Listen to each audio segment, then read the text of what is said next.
Thank you. What an introduction. Thank you, Ben. Hello, everyone. Thank you all for being here. And thank you to everyone at Real Truth About Health for having me. I'm coming to you live from Los Angeles, California. And I'm excited to talk to you about my favorite subject, which is plants.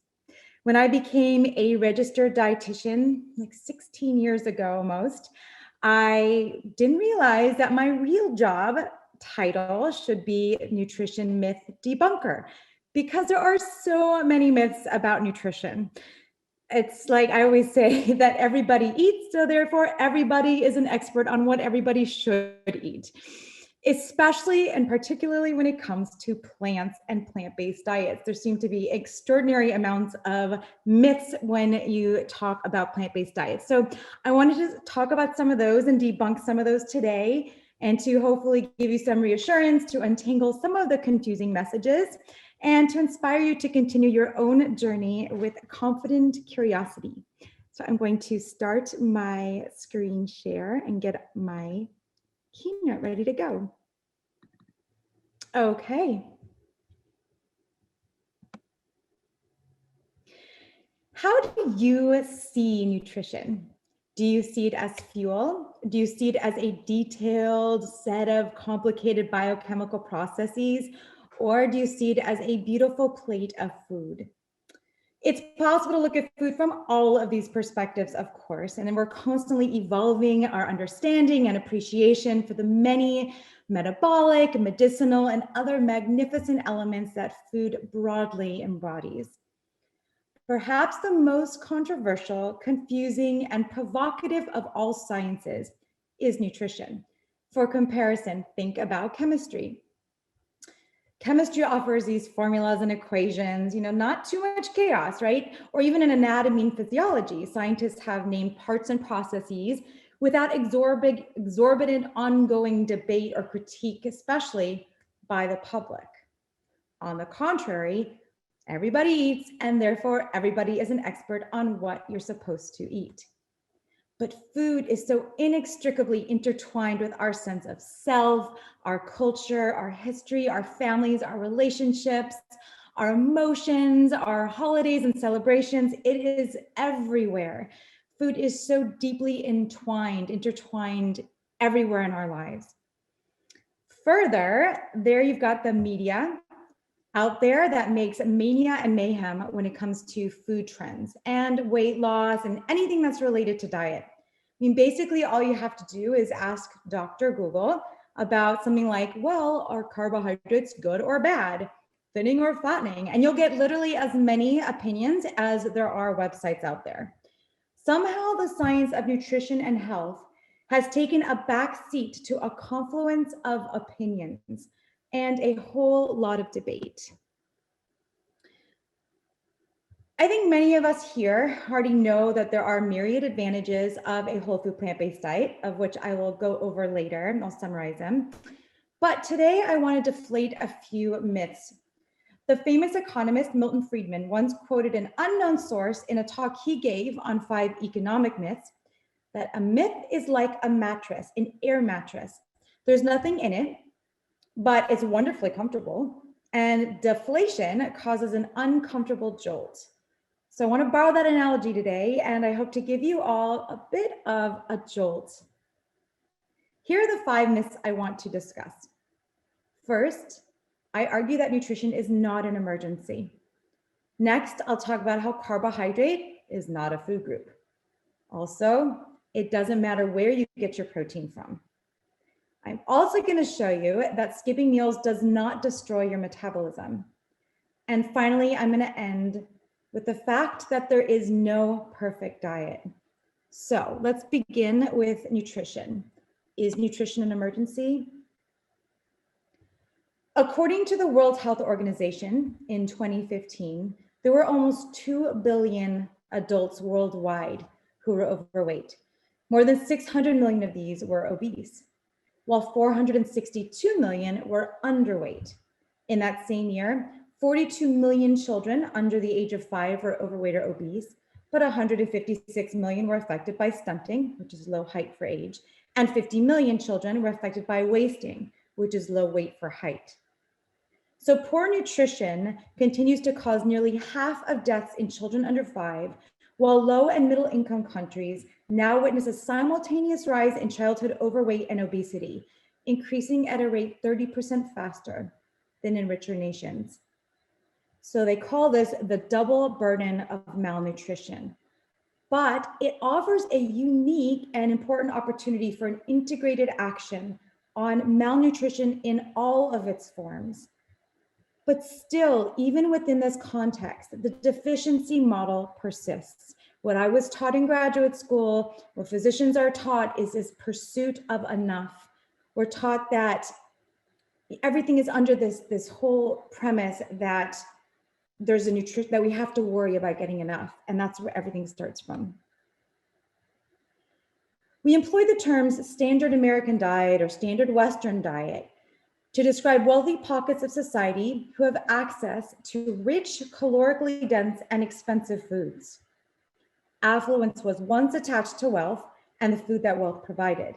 It came packaged with these respective diseases of affluence, non-communicable diseases such as cardiovascular disease, certain cancers, type 2 diabetes, autoimmune disease. However, what's changed is that this diet of affluence is no longer limited to the wealthy, and the availability of calorie-dense, nutrient-poor food has expanded beyond the prosperous pockets and catapulted most of the entire world into the current obesity epidemic. In the United States alone right now, we have over 70% of the population, that's almost 3 out of 4 people, who are overweight or obese. This is creating a simultaneous, paradoxical situation of under and over nutrition. But the good news is, I'll argue today that both can be solved with a unified approach. So, is nutrition an emergency? With this rise of worldwide overnutrition, are we seeing increasing incidence of deficiency? In graduate school, I learned about these illnesses of deficiency: scurvy, vitamin C deficiency, pellagra, rickets, vitamin D deficiency. I have yet to see that in my practice. In 26 years in the health, 27 years in the health and fitness industry, I have yet to see disease of deficiency. What I see every single day with the clients that I work with around the world is chronic disease, partly at least caused from overnutrition. If there's any consistent message over the last century, it's that too much nutrition is not better than not enough. What advantage does our plant-based diet confer? Well, we know that beyond the fuel components of nutrition, the protein, carbohydrates, and fat, which we'll talk about soon, we do have a finite number of vitamin and mineral needs to be met. Most of the vitamin-based nutrition is synthesized by plants, and the mineral-based requirements are conveyed by the plants through the soil. They're photosynthesized into more complex biomolecules to sustain plant life, defense, and reproduction. Then animals that eat these plants further concentrate various important nutrients, but unfortunately, they also concentrate some unhealthy biologically active molecules. So this becomes this tenuous balance of getting enough of the right thing and not too much of the wrong thing. But our general response, what we're taught as healthcare professionals from this position of deficiency, is always centering on more is better. And as we will see, the health span and longevity evidence doesn't support that position. If you look at these studies, using dietary restriction without malnutrition, yeasts, worms, flies, mice, and monkeys have demonstrated an increase in lifespan and health span with the reduction, restricting their diet by about 30 to 40% of ad libitum feeding, as much as they want, can increase lifespan up to 50%. In these higher level mammals using dietary restriction, we see protection against certain cancers, type 2 diabetes, cardiovascular disease, autoimmune disease, and protection against neurodegeneration. Their short-term human trials demonstrate many of the same early biomarkers seen in other organisms. If you break,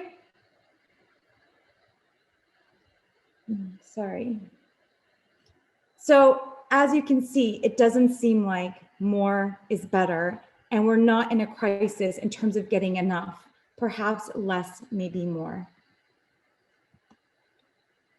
So the next question, carbohydrates.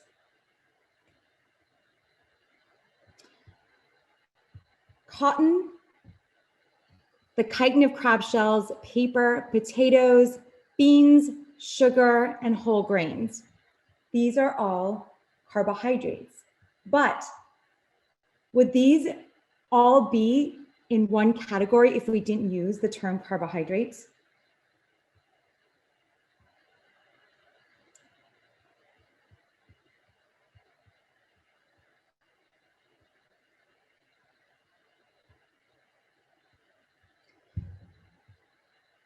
They're all isometabolic, but they're not for humans, right?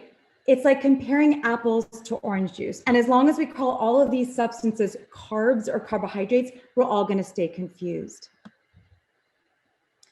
I don't think anyone here would put a wonderful health promoting lentil stew in the same category as an average fortified sugar-laden breakfast cereal. However, there are plenty of randomized, blinded, controlled gold standard studies juggling macronutrient ratios that do exactly this.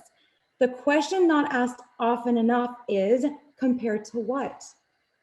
By organizing these isoenergetic groups into all the same category, we've created this unimaginable mess and fueled endless unproductive debates on carbs and fats and low carb, low fat, high carb, low. It's just gotten absolutely insane and confusing. Here's another example. How many of you would consider a potato a carbohydrate? Well, while many of us want to dietarily equate a whole potato with highly processed junk food like potato chips or French fries, it's completely inappropriate to do so. And it's led to some poor national food policy positions and consumer guidelines. In this book by Jennifer Wolfe, her scholarly work, The Potato in the Human Diet, she points out that contrary to popular opinion, potatoes are actually rich sources of energy and poor sources of protein, vitamins, and minerals. The evidence is clear that unless it's fried, potatoes contain high quality protein and many nutrients. If the daily calorie requirements are met, a potato can become a sole source of dietary protein.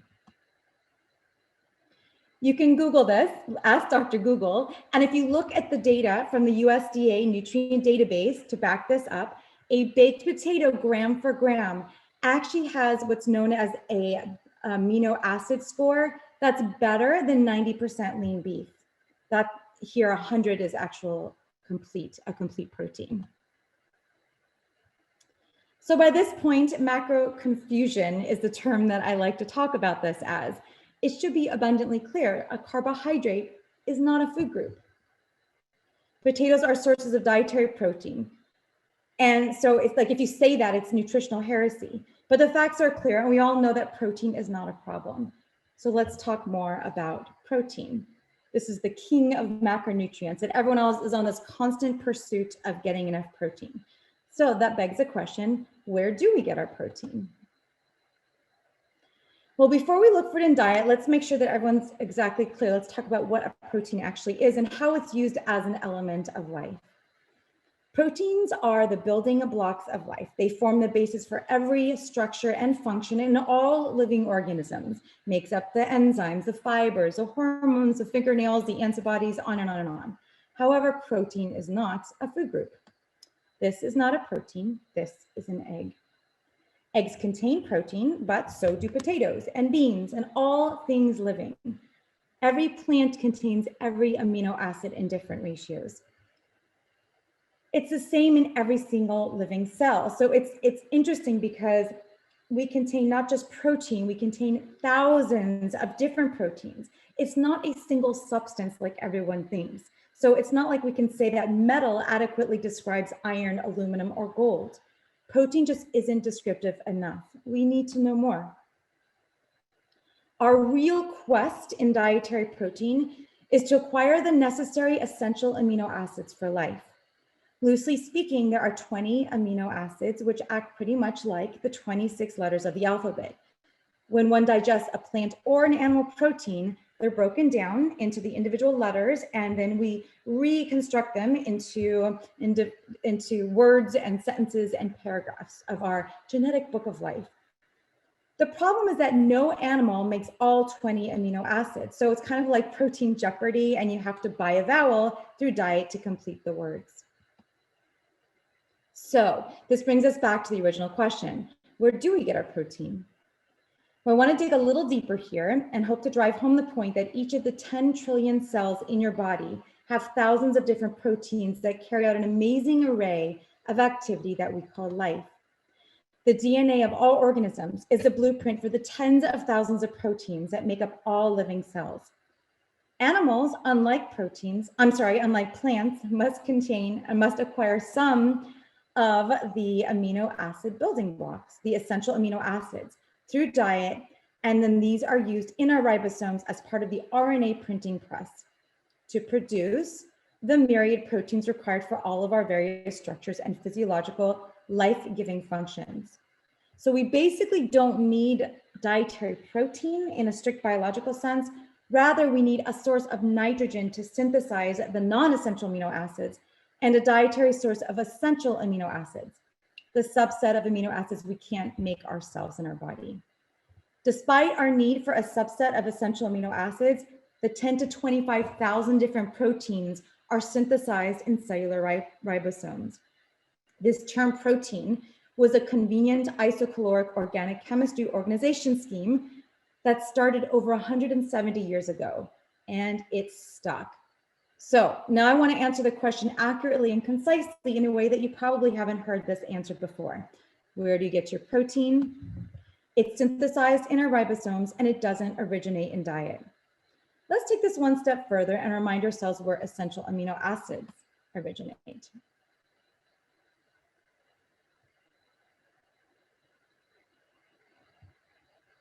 Basically,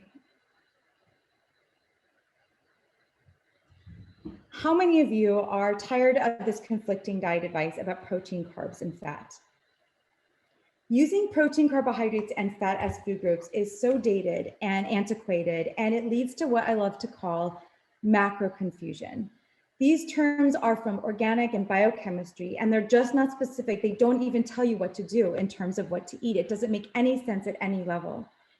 So much so, my favorite example of this is that in 2018, in a Lancet journal, there was an article that concluded that both a low carb and a high carb diet increased mortality. What do we even do with that information? It's completely meaningless. We don't even know what that means. To complicate matters even further, most foods have some combination of protein, carbohydrate, and fat. When you look at all whole plant foods, they have some combination, some ratio of all three of these macronutrients. So does it really matter? I argue that no, it really doesn't matter. We need to change the conversation back to things that we understand. And this is from everyone from the media and the layperson all the way to healthcare professionals and researchers who are trying to understand how to recommend what to eat, what's optimal on a diet.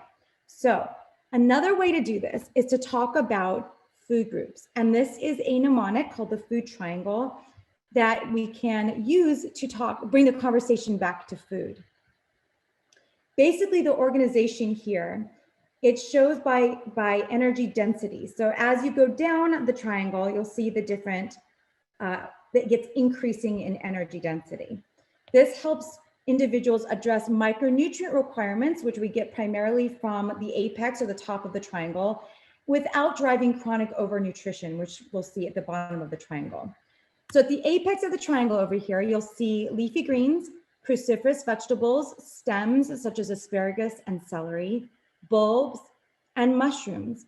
These foods at the top become the nutritional foundation of daily meals, rather than the more energy-dense alternatives that you see at the bottom.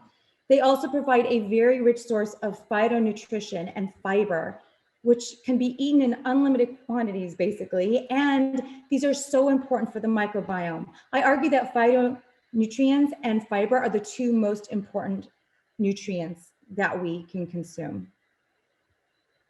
Down each descending side of the food triangle, energy density increases. The food on the left side is sourced from animal products, and on the right side, it's sourced from plants. We could look at diets as combination of the various sides of the food triangle, and it could be used to predict success with various diets as well as health. Here we see the blue dots representing the diet emphasis. In Atkins or paleo, or now we've got the keto diet we're dealing with, would be down the left side. So perhaps as control for weight, this would explain why people lose weight eating this way, because it limits starchy foods from the right side of the food triangle. Sometimes dairy or red meat or other specific animal source products are also eliminated on some of these diets. Now for comparison, the Western diet tends to be focused more on the bottom. So meat sauce and pasta, curry and rice, meat and potatoes, fish and chips, burger and fries. So we like to call this bottom feeding. This makes for the most energy dense meals, and we submit that obesity and chronic overnourishment is an unintended consequence of this type of eating. You may be surprised that a vegetarian diet is also grouped at the bottom here too, definitely with some improvements. But if you add eggs and dairy to a whole food plant-based diet, this expands the potential for bottom feeding. Just for example, a cheese pizza, eggs and a bagel, fettuccine Alfredo. And this also may lead to weight gain and chronic diseases. Of course, making this even more risky are the highly refined food adulterants, sugar, salt, oil, and flour, which aren't included in the food triangle. And those find our way onto our plates as well. Now, if you look at the right side of the triangle, that's where you would see a vegan diet. So this emphasizes plant source starches as the primary energy sources. The exception here would be nuts and seeds, which are excellent source of phytonutrients and the necessary 1 to 3% of essential fatty acids that are required. A word of caution is about these new products that are out there. And in the first time in my 16 years teaching plant-based nutrition, I have vegan clients coming to me with the same health issues as the omnivores.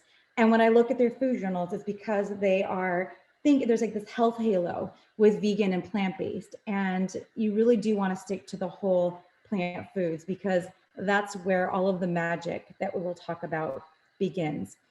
So you could see how we could use this to talk about food and to actually answer all of the questions that people have about foods and eliminate all of that confusing talk that comes from identifying and trying to group together macros. There is no perfect macronutrient ratio. That's why there's so much debate. It's so much better to get away from these terms and to get closer to talking about food. And another way to say that would be to keep eating right.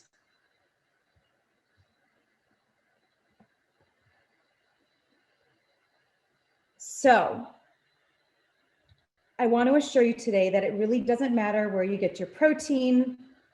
A whole food plant-based diet provides plenty of nutrition. Drop the macronutrient labels and let's return the conversation back to real foods. So basically, I love to say to my list, I want you to eat vegetables, fruits, whole grains, legumes, mushrooms, nuts, seeds, herbs, and spices in infinite tasty combinations. Now I want to show you that skipping meals doesn't destroy your metabolism.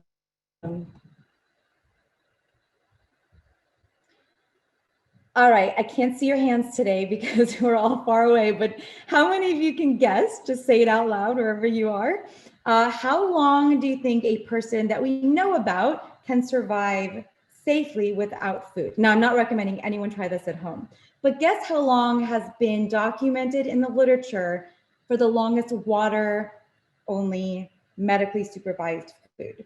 So I love doing this in a live audience because people are kind of guessing. I don't know what you're guessing, maybe 30 days, maybe 60 days. However, this study showed 382 days that someone could survive without food. I mean, that's kind of crazy if you think about it, right? It's over a year. So, okay, but to be fair, this 27-year-old man took a multivitamin, so he's getting his micronutrients for about 70 days. He had a little bit of potassium, the electrolyte, and for about 10 days, and he had a little bit of salt, but no food. Again, I'm not recommending you try this at home. He wasn't hospitalized for most of his fast, and he lost 276 pounds. And he maintained that weight loss for at least 5 years that he was documented. I mean, so much for the whole idea of destroying a metabolism and losing all your muscle mass, because he would have been a jellyfish if those 276 pounds came from muscle instead of fat. But this is against everything we hear.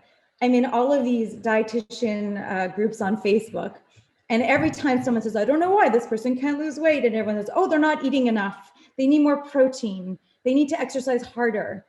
But really, why are we surprised that our energy storage organ, which is what our adipose tissue is used when there's times of no food? That shouldn't really be that controversial.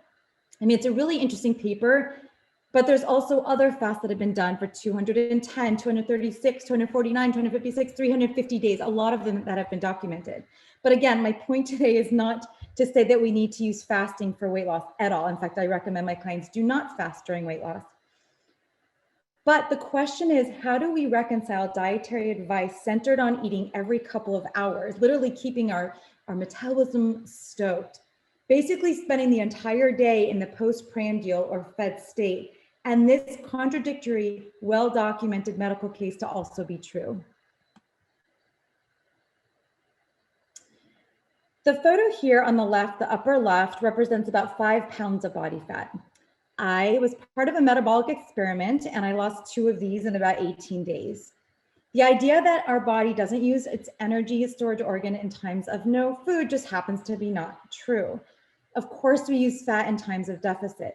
The animals that prioritize muscles and brains for fuel during times of no fuel just aren't going to jump into the gene pool with the same gusto of our real ancestors that used fat. So let's take a quick look at metabolism, because we all use that word, and probably all too few of us don't really appreciate the details. So that was me on the bottom left having my metabolism measured. And the little purple bean in the middle is the mitochondrion, and it's the power plant of nearly every cell in our body. Glucose or fat can be used as fuel, and when combined with the oxygen we breathe, they're oxidized or burned, producing the energy that fuels the body along with carbon dioxide, water, and waste heat. Remember that all fat loss during a diet escapes through your breath as carbon dioxide. Now, by carefully measuring the carbon dioxide produced and the oxygen consumed, we can determine not only the metabolic rate, but we can even determine how much fat or glucose I'm using minute by minute. It's a report like this, and if we zoom in, you can see that my 4-hour fasted metabolic rate was 1,378, which is a little higher than the standard equations predicted at 1,278. So normally I'd be about using half fat, half glucose, but because I was in this weight loss mode in the previous weeks, I was burning 77.5% body fat. It was actually burning more than half. Here's another experiment, measuring a metabolic change over 42 days while sustaining a 27-pound weight loss using 3 different dietary regimes: 2 with foods, whole food starches the first 2 weeks, and then salads and steamed vegetables the second 2 weeks, followed by 2 weeks of a water-only medically supervised fast. Note that the weight loss remained constant. He lost weight as rapidly while eating as in the water fast. We constantly hear these fears of metabolism crashing and a so-called starvation mode that holds on to fat, but the data don't support this hypothesis. Here you can see the metabolic rate, and you should note that this line representing the average decline as the metabolism adjusts downward with weight.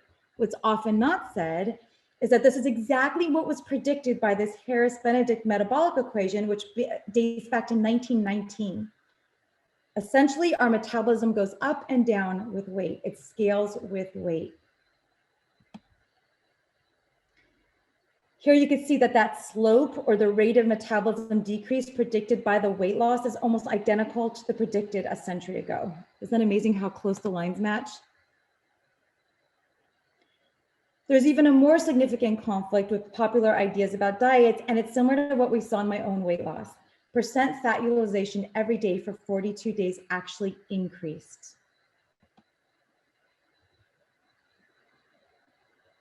Starvation mode is a myth. Skipping meals doesn't destroy your metabolism. Basically, it scales with weight. So finally, I want to dig into the final myth that there is no perfect diet. When seeking answers on diet, many times it's the question that fails us. Some might ask, what did we eat? And some look to the past for guidance on a healthful human diet. But human survival has always been predicated on the question of, what can we eat? In times of survival, our ability to process a wide range of natural materials as food has fueled our migration to every continent and a wide range of in-hospital environments. We are the most adaptive species on the planet. But my passion and quest for optimal health through nutrition is focused on yet another question. What should we eat? This question has many answers, and sometimes they appear to even be conflicting answers. Evolution is simply change over time. It does not dictate diet. Our diet may be optimized for a wide range of issues: survival, health, reproduction, longevity, ideology, or even athletic competition. But there is no perfect diet. We aren't designed to eat anything. Humans can eat many things, and that is why we've inhabited such a vast diversity of environments on Earth. Finding these, paintings on a cave wall or a primitive tool scrape bones isn't the final word on what's optimal in nutrition for now. So what should we eat opens up this conversation, allowing us to consider and build upon centuries of research, approaching it from a modern perspective, a perspective that incorporates all of the accumulated knowledge and technology. At the same time, is it possible that our current dietary standards, which resulted from surveying humans during the last century, a time of unparalleled shift to an unhealthy diet of affluence, might have also overemphasized some areas of nutrition and then ignored others? How we ask these questions and how we view nutrition may unintentionally limit the potential solutions. In wrapping up these 5 common myths, we've seen that overnutrition drives many chronic diseases, and less is more for Healthspan. We were able to untangle the macro confusion surrounding both dietary carbohydrates and protein. We saw that skipping meals, even over a year's worth of them, didn't destroy metabolism. And finally, we're able to demonstrate that diet can be optimized for many variables and that all approaches involve some compromise. So, with our uncomfortable jolts out of the way, I want to spend the remaining time with an overview of recommendations on how to round out the nutrition on your plate. Like I said, that list that I love, I want you to eat a diet of vegetables, fruits, whole grains, legumes, mushrooms, nuts, seeds, herbs, and spices in infinite tasty combinations. Here's one example of what an overall wholesome diet can look like, full of color, variety, and balance. Everyone agrees, the USDA, the American Institute for Cancer Research, the Harvard School of Public Health, half your plate should come from fruits and vegetables. Approximately a quarter of a plate, or I like to say about 1 to 1.5 cups per day, should come from legumes. That's beans, lentils, peas, hummus should be a food group, and then soy foods like tofu and tempeh. Whole grains like quinoa, rice, and oats can substantiate your meals for satiety and culinary diversity. And finally, fat should come from whole food sources such as nuts, seeds, and avocados, and it should be used sparingly. But there's an abundance of evidence showing cardiometabolic, weight management, and other advantages of consuming 1 to 2 ounces or 30 to 40 grams of nuts and seeds a day. I do advise minimizing or even considering eliminating the use of oils, as they are 100% pure concentrated fat with minimal nutrients, no fiber, and it makes weight management more challenging, which is what most of my clients come to me for. But even if not, it's still something that you want to consider. Cooking and baking without oils is so easy and so practical with just a few tweaks in the kitchen.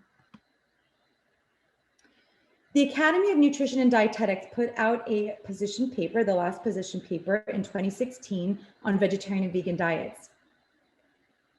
It's important to note that appropriately planned vegetarian diets, including completely plant-based or vegan diets, are considered nutritionally adequate, healthful, and may provide health benefits for all stages of the life cycle, including pregnancy, lactation, infancy, childhood, adolescence, older adulthood, and for athletes. In 2 books ago, this Plant-Based Nutrition Idiot's Guide, I've since written the Healthspan Solution, and I am finishing up my next book, which is due on Monday. So that's what I've been busy with. That's coming out in December, the Choose You Now Diet. In here, we talk about like all the nutritional needs for the details from pregnancy to seniors and athletes and all of that.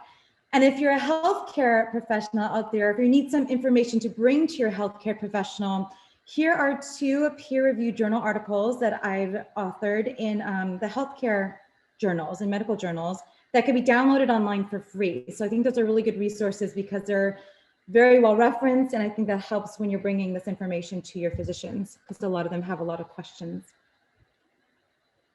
But basically, with a little bit of mindfulness on some key nutrients, here are all of the extraordinary benefits of a summary of the extraordinary benefits of eating a whole food plant-based diet. It's the only diet that's ever been shown to actually reverse advanced stage cardiovascular disease and type 2 diabetes. And plant-based eaters have also been shown to have lower BMI and body fat, lower overall mortality and mortality from ischemic heart disease, reduced medication requirements. I always say results are typical. I've worked with hundreds of clients, and every single time it's so exciting because they get off their or they lower their medications, not all medications. Obviously this is, talk to your healthcare professional, but it's very common to stepwise off of blood pressure medications and high glucose medications and things that we were taught in graduate school could never be possible. Like once you were on those medications, it was for life. But I consistently see my clients getting off of them just by switching to this diet. So I love to say results are typical. We also see sustainable weight management, reduced incidence of hypertension, hyperlipidemia, and hyperglycemia, reduced risk of certain cancers, and a reduced obesity inflammatory markers risk. A plant-based diet supports living longer, not just living longer. So how do you see nutrition? Do you see it as fuel, as biochemical mechanisms, or as beauty and flavor on a plate? Clearly, all of these matter, but we've ensnared food in such a complicated web of social and technical bias that more often than not, people just see it as confusing, contradictory, overly obfuscating messaging. John Lubbock says that what we see depends mainly on what we look for. All too often, this means our own personal biases are confirmed. These come in education, media, and even social circles. Everyone has an opinion on food. And with all of the contradictions, some of these opinions must be inaccurate. If I could leave you all with one simple message, it would be to look beyond what you hear and read about nutrition. It may be much simpler than it seems. And I'm confident that if you make an effort every day to eat more servings of vegetables, fruits, whole grains, legumes, mushrooms, nuts, seeds, herbs, and spices in tasty combinations, you will see positive results. As we've seen, this may be due to the health promoting properties of plants, as well as those foods that are displaced off the plate by an increased reliance on these plant source foods. You don't need to begin at 100%, and remember that every bite matters. After 16 years, personally, I can say my blood panels have been great. I feel great. My weight has been easy to maintain. I feel more energetic than I did in my 20s or my 30s. The best kept secret in medicine is that when left alone, the body often heals itself.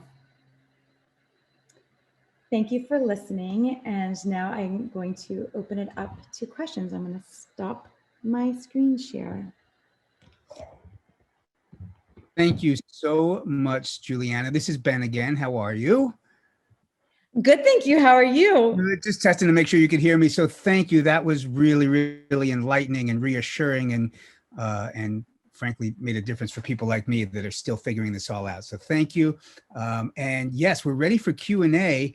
We want to do a little housekeeping and make sure everybody understands what they're doing and how to do it. So we don't take questions from the chat box, but what we do is we have people raise their hand, their virtual hand, And so for anybody that doesn't know how to do that, what we're going to have you do is look at your Zoom controls. You'll see a tab that says reactions.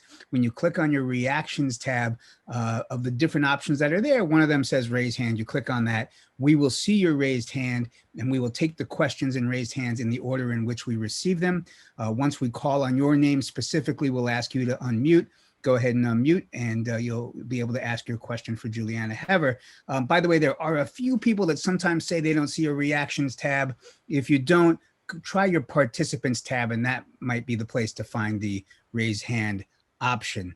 So with that said, one other thing, folks, sometimes we get a lot of folks that want to ask questions. And so we ask that you be direct and keep it brief. Try to think of a question that is relevant for the entire audience. And again, just keep it brief and really just ask one question, because again, we want to get as many people as we can in. So with that, Julieanna, you ready? I'm ready. Excellent. Thank you so much. Thank you. So up first, I see we have Denise. Denise, if you'd go ahead and unmute yourself, we look forward to your question for Julieanna Hever. And Denise, hopefully we've got you there. Let me see if this works. Denise, go ahead and unmute yourself. Hi, okay, there, I've been trying to do that. Thank you so much, Julieanna. That was beautiful presentation. I'm with you. I eat whole food plant-based. I also teach this to a lot of people 50 and older. And I want to ask a question that sometimes people pose to me that I don't have the greatest answer for.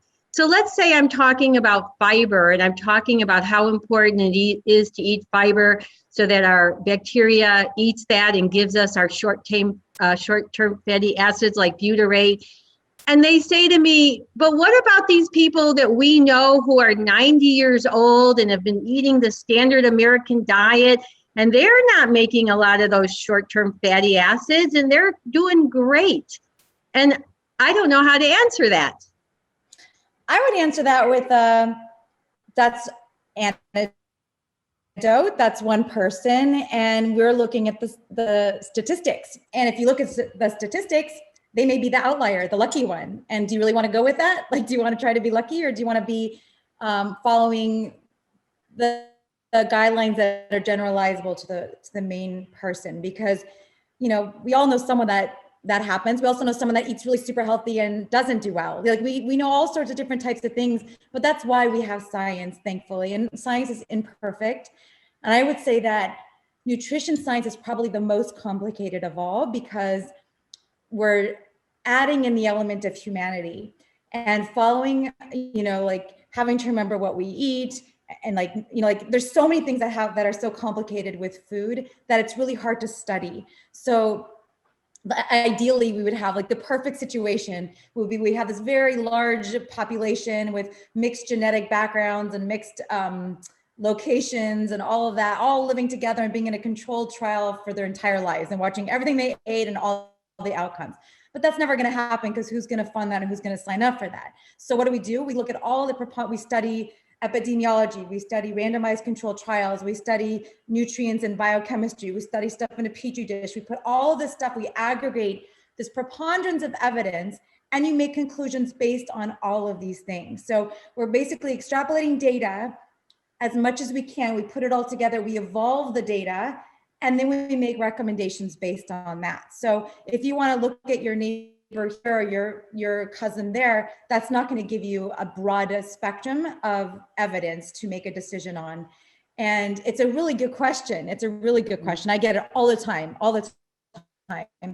And, my answer is, by the way, I stopped trying to convince anyone on what to eat. That was like the hardest thing I've ever had to do. Probably happened 10 years ago when I finally said, I don't want to beat my head against the wall.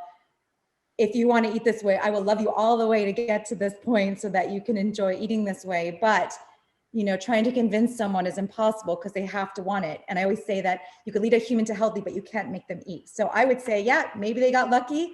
But if you look at the science, these are the conclusions that we make. And again, even like I said today, everyone has an opinion about food. Everyone's going to make different conclusions. And there's obviously not everyone is exactly on point. And things, evolve and things are changed, but like you have to look at over time too. No one's going to argue at this point. I think I tweeted last week that there's 3 things that you can argue with: we all need to eat more fruits and vegetables. Nobody could really argue with that. Or that less may be more. Like there's things that we really can't argue with because of all of this aggregation of long-term data. So my long answer is, or my short answer to all of that is, it's good to look at the overall preponderance of evidence rather than to make decisions based on what stories that you've heard. Thank you, Julieanna. And up next, we have Anne Marie. Anne Marie, if you'd go ahead and unmute yourself. Hi. Thank you. Hi, Julie. Can you explain to me potatoes and who shouldn't be eating potatoes? Who should not be eating potatoes? Correct. On a whole food plant-based diet, who shouldn't be eating potatoes? I understand not to eat potatoes fried, but who shouldn't be eating potatoes? Or is it safe to eat potatoes?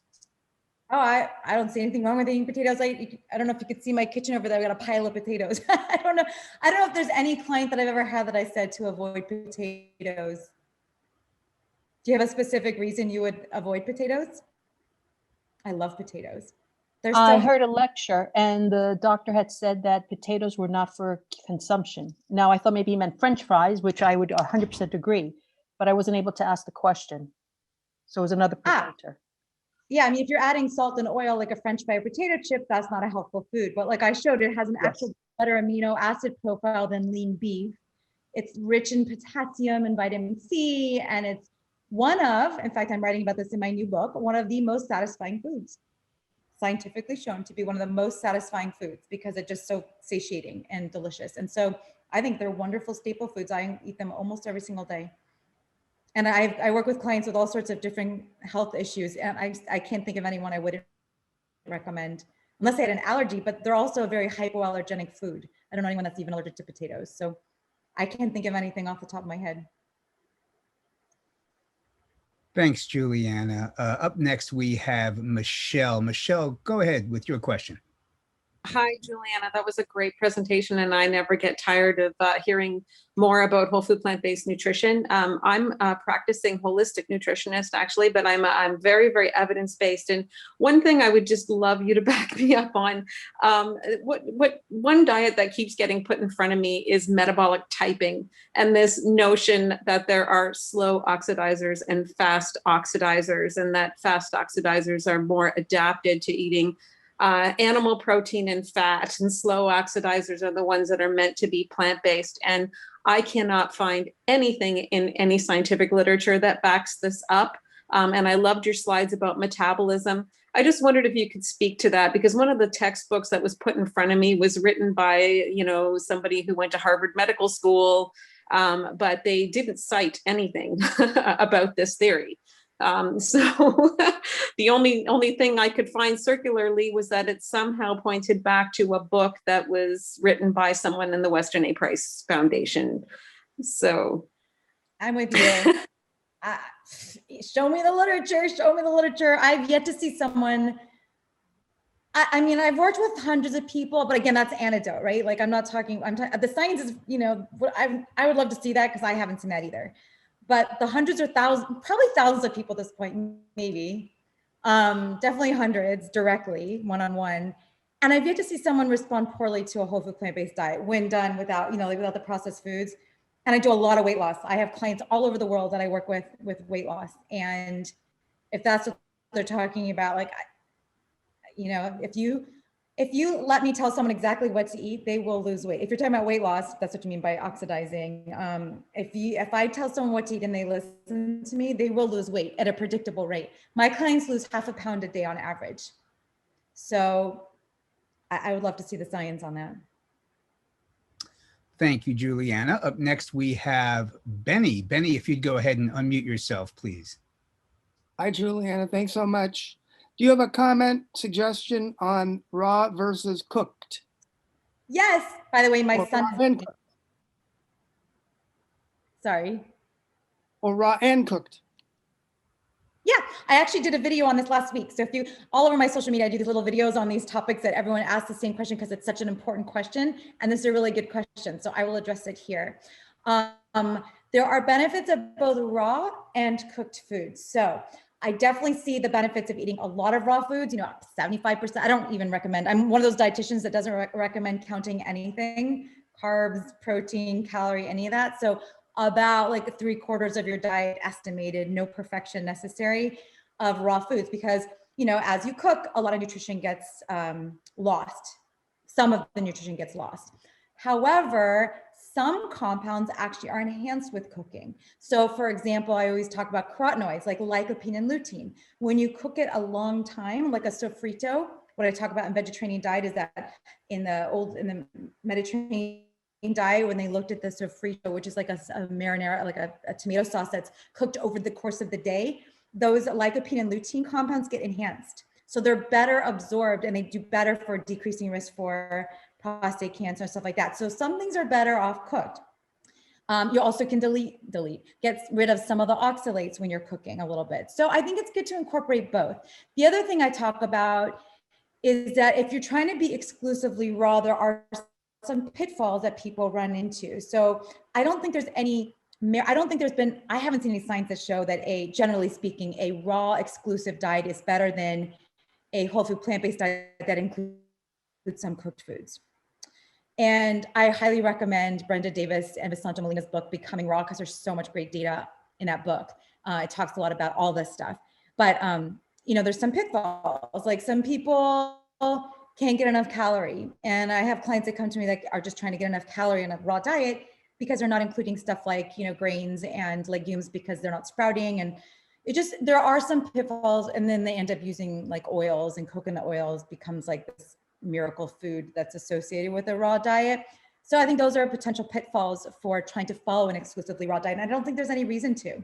So I think including a lot of raw fruits and vegetables, salads, but then also some soups. I think soups are wonderfully magnificent because, you know, some of the nutrients that get lost in the cooking are still in that soup. So you're still getting some of those nutrients. They're not really lost. It depends on how you cook things. It depends on the temperature you cook things. You know, if you cook something and then you spill out the broth, for instance, if you're boiling something, you throw out the liquid, you're losing the nutrients. So, but if you use it in a soup, then you're still getting the nutrients. So there's benefits to both. And I don't think there's any reason to do exclusively one or the other. And definitely include some raw into your diet. Thank you, Julieanna. That is all very helpful. And moving forward, we've got Sandy up next. Sandy, if you can go ahead and unmute yourself, please, for Julieanna Hever. How are you? Hey. Quick. Oh, did I unmute myself? I don't even know. Yeah, yep, we can hear you. Thank you. Oh, thank you. I just have a quick question about coffee and caffeine and migraines, please. I drink 2 K-cups of coffee every morning before work, and I experience a daily debilitating migraine. I mean, it's life-ruining. I can't even function throughout the whole day, and I've tried to wean off caffeine, wean off the coffee, drink less, and I just get so tired, and the headaches it's like the same type of headache. It's just it's not happening because it's not working out. So my question is, well, you think black tea would be healthier to try to maybe wean off of the coffee? Because I know coffee has other alkaloids in it that are not healthy. Maybe black tea is healthier? Well, I would encourage you to see your doctor to rule out any medical things going on, because migraines shouldn't be happening. If it's the coffee that's causing them, then I would encourage you to get off the coffee. Sometimes you just go cold tofu and you just suck it up for a few days. It's miserable. I mean, I had to do it when I was pregnant, and it was the worst. It was so bad, but then I was done with it. It's like it goes a few days and then you're better. But it's not bad for you. Generally speaking, coffee is not bad for you. There's evidence, unless you specifically, individually, it could be. You'd have to answer that you'd have to get off and see if that helps. I would also wonder what your diet looks like. I'd also wondering what your fitness looks like and your whole routine looks like. Obviously, I can't diagnose you like this, but I would say generally speaking, coffee is totally fine for most people unless you're sensitive, and some people are definitely sensitive. Scientifically speaking, coffee and tea are both very healthy. It's what you put in the coffee or tea that can be risky, but some people are super sensitive. So if you've already ruled out any medical reasons, and you've already ruled out, you're already eating a nice whole food plant-based diet, you're taking your notable nutrients, you're making sure you got your B12 going on and your whatever, all the other nutrients that are notable, then I would try cutting out the coffee and see, and yeah, why not try tea? Tea is healthy too. They're both healthy, can be, but if you're sensitive, don't do it.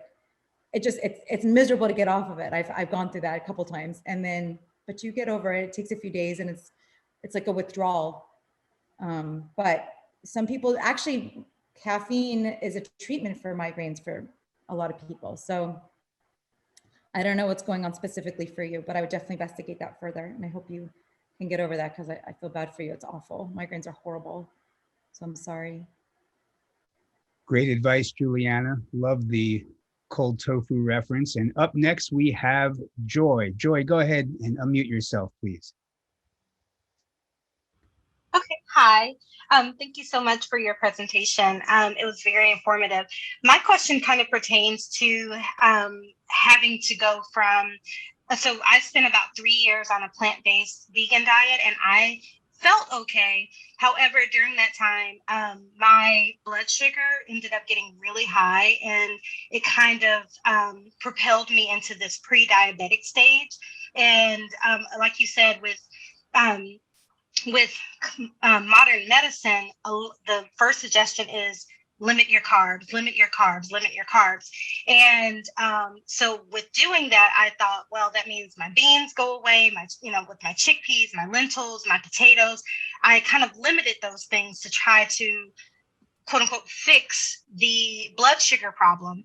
And because I had to take away all of those things, I incorporated fish and eggs back into my diet. I still don't do dairy because I get extremely ill from dairy, but I did do fish and eggs. But I'm still having an issue with blood sugar. So I'm just trying to figure out, like, is there, like you said before, there's no perfect diet, but it's just like, I felt like plant-based betrayed me a little bit because it made my blood sugar go really high. Now that I incorporate eggs and seafood, my blood sugar is a little bit more managed, but it's still not perfect where they want it to be. So I guess my question really is like, can plant-based sometimes do that depending on the person? I have yet to see it. I would love to see. I always want to see a food journal, because that to me is how I identify what might be going on. I would like to see your food journal prior to see what happened. What is the most potential cause of high blood sugar or increasing blood sugar would be saturated fat. So I don't know if you were incorporating coconut oil, if you were still consuming oils, or too many nuts and seeds, because I've actually seen high doses of nuts and seeds, like a lot of nuts and seeds, more than 1 to 2 ounces a day, cause people to have mostly with cholesterol. I haven't seen it with blood sugars yet. I would have to see your food journal, because I've yet to see that happen on a diet of whole plant foods, and unless you're doing a lot of like maybe, and I would more blame the saturated fat than I would go with the next thing I would say is anything sugary or white floury. But I would have to see your food journal, because I haven't seen that unless there's an explanation. And so I would recommend just studying as much as you can about how to optimize that way of eating and try it again, or see someone that does what I do, like to work with someone that actually can analyze it and know exactly what's going on. But it's hard. I can't guess, because I'd have to see exactly your food journal.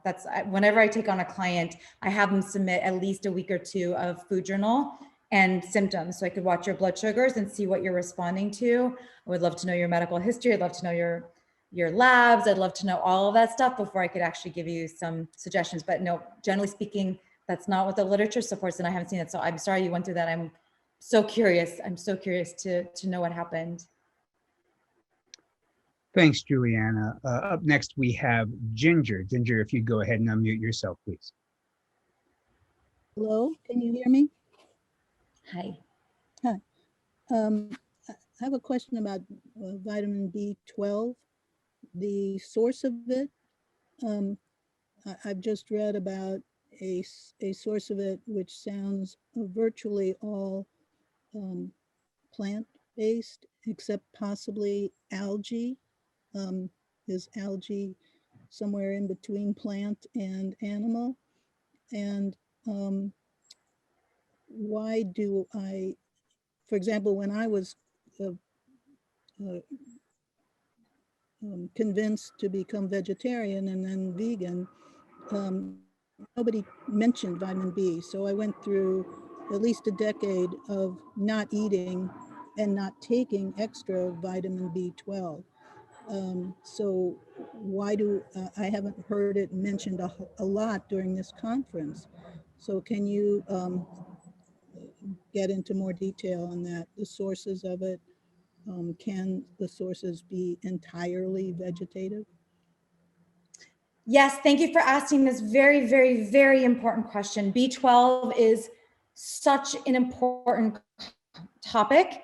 And again, if you go to my website, plantbaseddietitian.com, I have articles, it's in all my books and all of my medical, all of my papers, everything I've ever written, highly recommend taking B12. Half of vegans are deficient, and a lot of people don't even know why.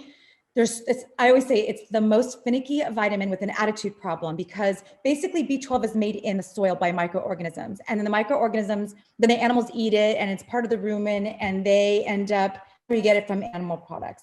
However, everyone that's on a plant-based diet, everyone that, or most people that have any kind of gastrointestinal issues, so like absorption issues, anyone over the 50, as stated by the Institute of Medicine, needs to supplement with vitamin B12, okay? Because the intrinsic factor that we need to it starts minimizing as we age, and if you're on a plant-based diet, you're not getting a direct source. Now you could be getting some fortified products. However, it's so dangerous, because if you go, it could be like 5 or even up to, I've seen documentation of up to 10 years where your B12 will appear normal in your labs, but that's just because of the way it works, and you're not testing MMA, the right markers. I have all this information in my website and my books. Please look at this. And make sure you're supplementing if you're on a plant-based diet. You're not getting adequate source of it if you're just eating whole plant foods. It needs to be supplemented. So don't get it from algae, because microalgae, or you're probably thinking of spirulina, and spirulina actually can act as a B12 analog. So it can block the B12 receptors, and then active B12 does not get absorbed.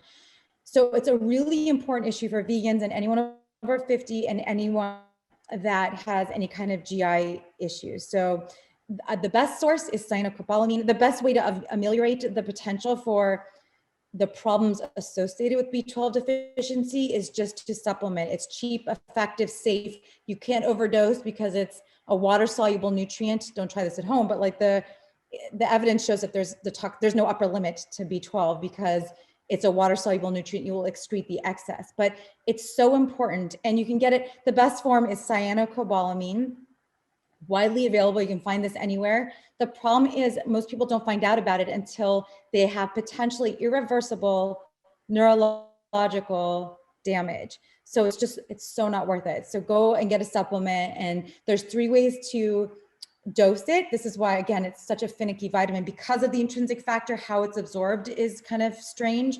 So there's 3 different dosing options, depending on how many times a day you like to take pills.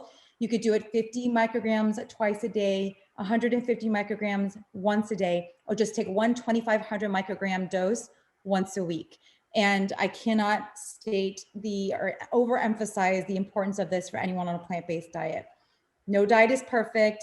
Most people on a standard Western diet, they're not getting fiber or vitamin C or folate. So there's always something to be considered. And it drives me kind of, it gets me upset when people go, oh, well, you have to take B12, so vegan diet's not perfect. Well, again, no diet is perfect. And B12 is one very important, notable nutrient when you're eating a plant-based diet. Thank you, Julieanna. Up next, we have someone with the initials DF. DF, if you'd go ahead and unmute. Thank you. Thank you. Thanks, Julieanna. Thanks for the presentation. It was refreshing. I love your work. I actually got one of your books. So when your new book comes out, that will be added to my collection.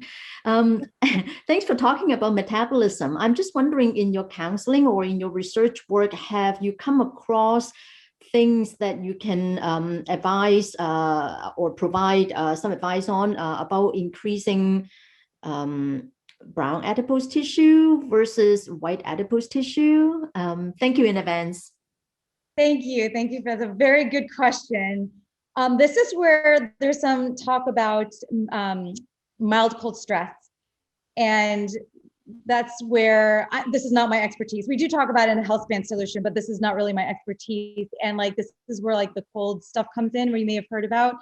The question I have still, and I haven't really I haven't seen this in the literature, is does it matter? How much does it matter? So, but what I've read, from what I've read, again, not my expertise, so I could just speak on what I've read, it's that you want some cold exposure. So keeping your ambient temperature a little bit lower, sleeping in cold temperatures, which also can improve your sleep and just is supportive of the circadian rhythm. The crazy stuff you hear about in the, you know, like in the media, like Wim Hof doing the, like, you know, jumping into ice cold, doing crazy adventurous things to that are shocking, can increase brown adipose tissue. So you could try contrast showers, which are a little draconian. If you really want to try this, you go. I've tried them before. It's supposed to help with the circadian rhythm too, but not, and to develop more brown adipose tissue. So that means going hot, cold in the shower, and ending on cold. It's supposed to be like 10 times cold, hot cycles. They get more tolerable, but again, I'm still not convinced why it's that necessary. Some people feel really good. It helps kind of with the serotonin and dopamine responses, but again, I'm not sure why brown adipose tissue would be important to increase, because how much is our metabolism going to change by doing so? Like, is it really worth it? I don't know. I'm not convinced. I'd rather just, you know, support a healthy metabolism with diet and exercise and, you know, relaxation, meditation, good sleep, all of those regular things. But I think a lot of people really love it. So I would encourage you to keep reading about it and to go to, I don't know, just look into the research on, like, I don't know. I guess my answer is, I don't know. It's a good question. And I'm not sure why people are aiming to do that, if it's really substantiated yet as to be a very effective and worthwhile feat to try to complete. Sorry, I wish I had a better answer. That was great, Julieanna. Thank you. And up next we have, I hope I'm pronouncing this correctly, Alejandro, if you would go ahead and unmute yourself. Hi there. Hi, Julianna. Thank you. My question is, can you explain a little bit about methylcobalamin B12 versus cyanocobalamin B12 and why you prefer the cyanocobalamin? Great question. Thank you. The most stable form and the most researched form is cyano. And that's why we recommend cyano. I don't think there's anything wrong with methyl. I think the absorption, it's like we have the most knowledge and control over cyano. I know a lot of formulas use methyl.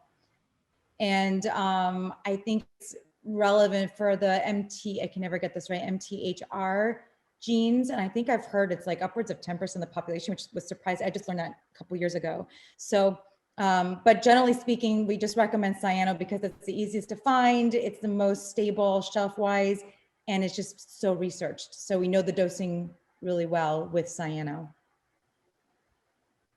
Great, thank you. And up next we have Renee. Renee, if you'd go ahead and unmute yourself, please. Hi, Renee.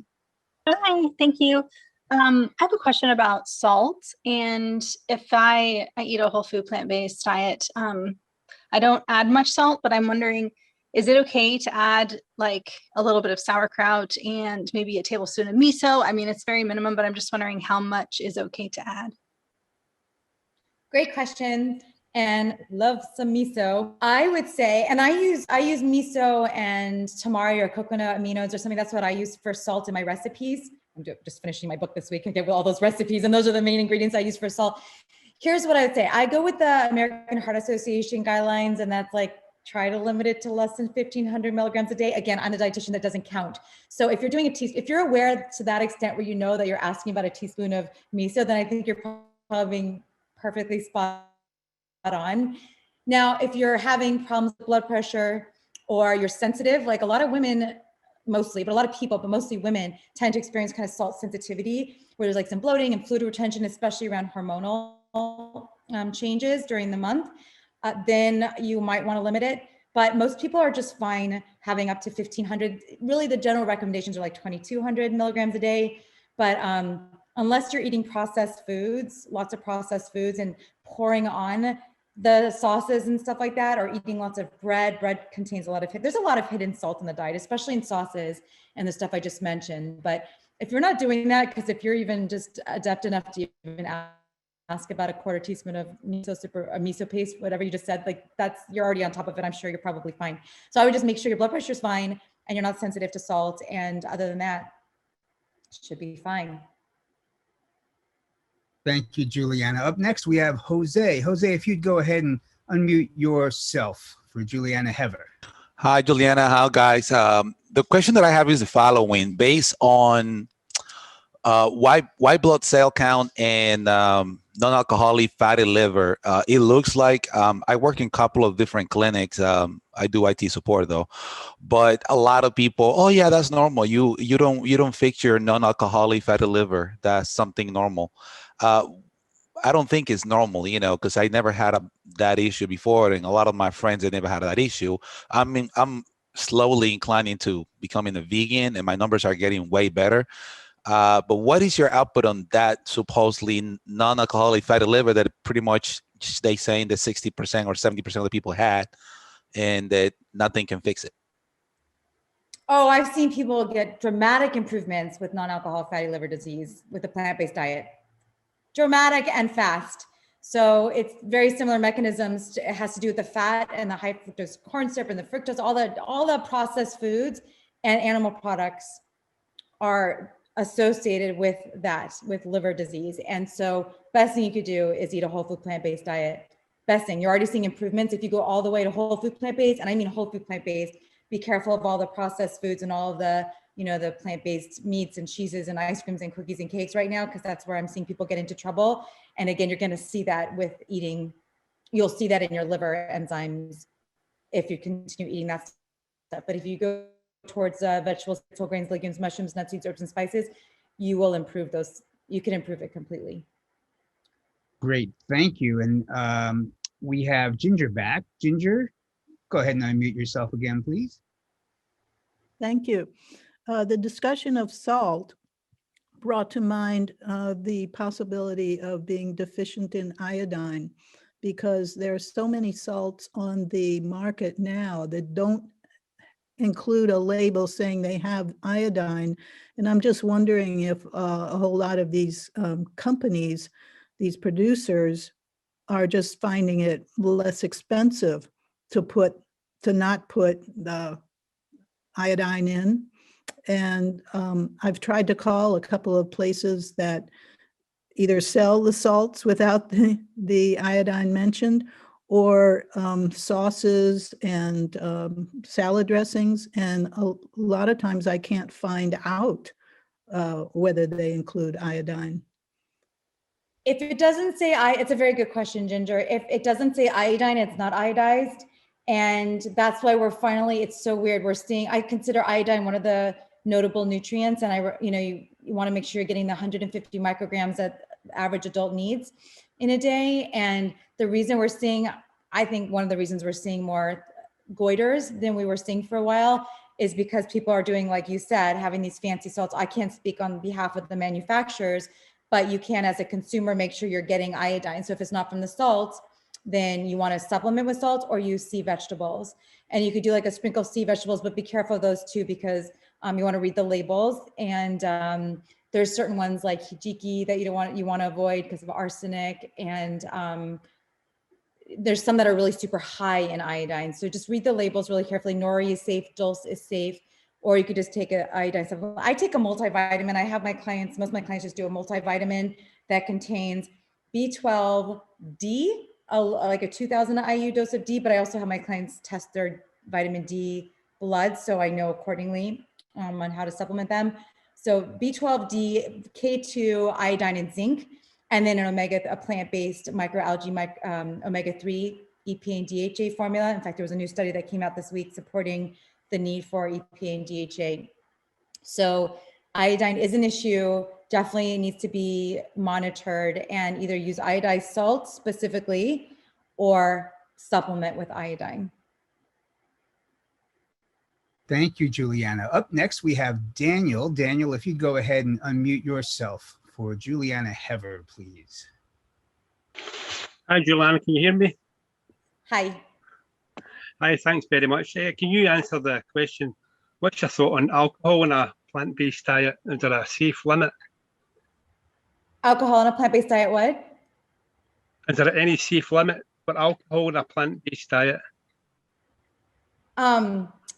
Well, alcohol, I don't, specifically on a plant-based diet or any diet, I use the same recommendations as who is it? I guess it's the US Health. I don't remember it's like a kind of an internationally understood not rule, but goal is to get to that women should have less than 1 serving a day and men should have less than 2 servings a day, because it promotes different cancers and for different reasons. So 1 serving is 1 ounce of hard alcohol, 4 ounces of wine, or a 12-ounce beer. So you want to keep it to no more than 1 for women and no more than 2 for men per day as a maximum upper limit for alcohol consumption, no matter your diet.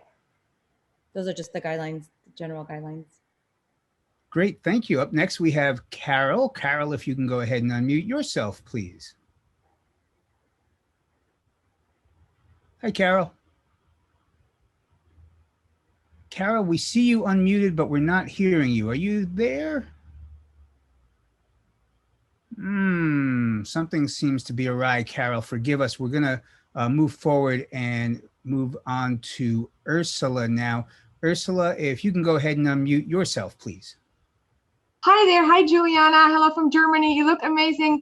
I just joined a little bit later, so I'm sorry if I missed anything. Do you have some advice for me? I'm really desperate because I have IBS and I have so many food intolerances, and going vegan has really brought me to my limits. Like, I ended up at the gastroenterologist a couple of times because it just gives me so much bloating. And the problem is I can't go fully plant-based even though I want to, because it just doesn't feel good for my gut, you know? And I've been eating healthy for a long time. You know, it's not like I've been eating junk before. And I've read all the books on the microbiome, and I've tried sprouting for days and all that kind of stuff.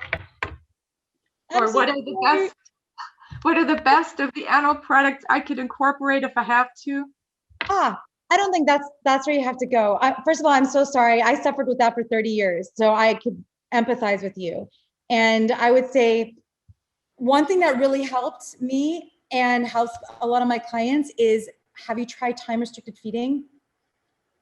Limiting your fed window to a shorter period of time during the day, like eating 1 or 2 meals a day within like a 4 to 6 hour window. That helped me so much. I can't even begin to tell you. It just, giving your bowels rest and time off from digestion and absorption is so helpful. The other thing I would tell you is you want to continue eating a healthy. I would love to help you, like specifically work on details, but I'm trying to be as helpful as I can in this short period of time. Keep going, stick to the same amount of fiber, slowly. I don't know if if you just dove into the plant-based diet, or if you've gone into it stepwise, if you've been doing it consistently, how long have you been doing it? It gets better. Give yourself time off of bowel, digestion absorption. So I would recommend a 4 to 6 hour window. If you haven't tried it, it was a life changer for me. Plant-based diet actually helped me a lot. I would remove all of the processed foods right now, and then here's the part that you're not going to like, but it's the most important part of all. You're going to have to, and this is what I would do. If you were my client, this is what I would make you do. And it's tedious, but it's the only way, because everyone's a little bit different. And you're going to have these sensitivities and intolerances that only you are going to be able to identify. So I don't know if you've done this, but if you haven't, or if you have, here's what I would say. Keep a very, very detailed food and symptom journal. Write down everything you eat, the time you ate, about what you ate. Like, I use a fist as a cup just to guesstimate how much. And then anytime you have symptoms. Now, you may need to get to as simple a diet as possible, like just eat, baked potatoes, sweet potatoes, like the very benign foods, the very gentle foods. And then, because the fewer food components in that meal, you'll be able to identify. Because if you've got this vast, not crazy, but a recipe that's got like a lot of different ingredients, how do you know what it is that's causing the problem? So try to give yourself some time here where you're going to just focus on just minimizing the amount of foods you're consuming document the heck out of it. Like know every single thing you're eating and what you respond to and what's going on with your GI system, and then make adjustments accordingly. The other thing I want to say is things that people tend to be the most sensitive to are legumes. So then you want to go very slowly with the legumes. So maybe you start with, maybe you're better with lentils than beans. Some people are one or the other, but just do like those are that. And then also cruciferous vegetables seem to be hard on a lot of people. And then the allium family, onions, garlic. And these are really, really important food groups, but you may just need to eliminate them temporarily. The other thing I would suggest is to try to do a lot of cooked foods for now. Because sometimes that's gentler too, like cooked vegetables are just gentler and easier to absorb. But again, this is so many things I'm throwing out there at you. I would love for you to just document the heck, like document the time, what you ate and the symptom, and then start to look for trends. I would love to help you if I could help you. But that's what it's a self-study. I mean, I just help people look for trends, but that's all you can do. And you can go to the most extreme version of this and it's miserable, but it's very effective. It's the most effective thing to do is to go to the most simple diet, like an elimination diet. So just, just eating sweet potatoes or butternut squash, something very benign and gentle, and just eating that for a few days and then adding one food in at a time. Horrible, draconian, but it's the most accurate way to exactly figure out what's bothering you. And then you'll know how to move forward. So I'm sending you all my hopes. I know you can do this with plant-based. You don't need to eat animal products for this by any means. You just need to adjust, and your microbiome needs to adjust too. So I would love to know more details because it's really hard for me to do this just like in this kind of setting, but I hope some of that will help you, and I wish you the very best because I know how miserable it can be. So incredibly helpful, Julieanna. Thank you. And we do have Leonard next. So Leonard, if you can go ahead and unmute yourself for your question for Julieanna Hever. Hi, Leonard. Just want to make sure you click the unmute button on your end. Hopefully that's working. I think our tech, there we go. Hi, Leonard. Hi. Yeah, I was just curious. I guess I sort of missed the beginning of your presentation, but I was curious, do you get involved with wheatgrass? Involved? Yeah, like as far as like drinking it or on a daily basis. Yeah. Oh, people do and people love it. I don't believe in miracle foods or like I try not to say, oh, you need to drink this every day to have blah, blah, blah. I just, if it works for you, I was pounding that for a long time. I realized one day, I'm like, wait a second, I'm allergic to wheat and I'm allergic to grass. What am I doing? I was like, why is it making me so miserable? So it works for some people, but I don't think you need to have that to have a healthy diet. So if it works for you, that's like this whole new celery juice thing. People are like swearing by celery juice because the doctor wrote a book about it or something. And I don't think that's necessarily a cure-all by any means. So if it works for you, great. It's a great way to get chlorophyll, and if it doesn't bother you and you have access to it and you love it, then by all means enjoy it. But you could also, eat kale for lunch, or there's just benefits in all those different things. So I hesitate to give like the halo effect to any specific food or beverage because there's just so many options out there on a plant-based diet. Thanks, Julieanna. We're going to go back to Carol one more time and see if Carol, if your unmute button is working. Carol, hi, Carol. Are you there? Carol. Oh, Carol, I'm so sorry. We seem to be having an issue, but please try back again whenever you can, perhaps in a future lecture. We are going to move forward now to Denise. Denise, please go ahead and unmute yourself for Julieanna Hever. Hi, I do have another question, and this one is about calcium. I'm aware about the studies about the countries consuming the most dairy have the most fractures. I know that we have to stress our bones and all that to make them healthy. But yet, the recommendations depending on age are like maybe from 700 to 1200 milligrams of calcium a day. And I worry, and people I teach worry, are we really getting enough? And so I was wondering if you could maybe just give some more guidance on that. Maybe you could share what you do. I eat a great whole food plant-based diet, but I still wonder, am I meeting my calcium needs? I'm a 69-year-old woman, with certain osteopenia and all blah, blah, blah. So anything you could share on that, thank you so much. Thank you, Denise. That's such an important question. And again, if we're not counting, then it's like, how do you know? And are we going to really wait for this to show up in our bone density? Because calcium is so tightly regulated because it's an electrolyte, like really important on the heart. And if you, my husband's home for lunch. Calcium is so tightly regulated by the heart that if you become low, your body's going to naturally deplete it from the bones. And so you're not going to know until it's too late. And so that can be a concern. So, and now we saw that new study that came out a few months ago on bone health and vegans, and it is an issue, right? So you need to make sure of all the different factors, make sure your vitamin D levels are optimal, because if your vitamin D levels are optimal, you're going to be absorbing calcium better, because absorption is an issue too. It's not just how much calcium you're taking in, because we could excrete it as well. So make sure your vitamin D levels are optimal. Make sure you're taking your vitamin B12. Make sure you're getting a source of calcium every single day. So calcium set tofu, fortified plant milks, almonds, tahini, sesame seeds and tahini. Make sure you're aiming to get adequate calcium from the diet. It's a really good question, because unless you're counting, unless you're really adamant about that, you're not going to know. But so when you look at that other study, we're trying to hypothesize what else could be besides, why are we having these bone issues? And that was one of them. So making sure your B12, your D, what are the other ones? Exercise, like you said, making sure you're exercising, getting the resistance exercise so that you're stressing the bones every day, and making sure you're getting calcium sources in your diet. So some people do supplement with calcium. I know there's some issues with that, but it's definitely something to be mindful of. So thank you for bringing it up. It's really important. Also oranges and figs. I'm trying to think of other calcium-rich foods, almonds. But yeah, it's definitely something to be mindful of. All of that for bone health, really, really, really important for women on a plant-based diet.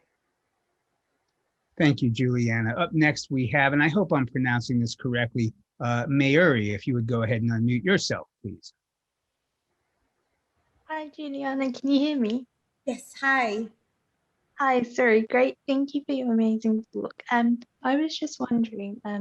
I've suffered with anorexia in the past, very long ago, but I have lost my menstrual cycle and regained it. Is there a safe limit for fats that I should be ensuring that I definitely do get into my diet to avoid that situation again?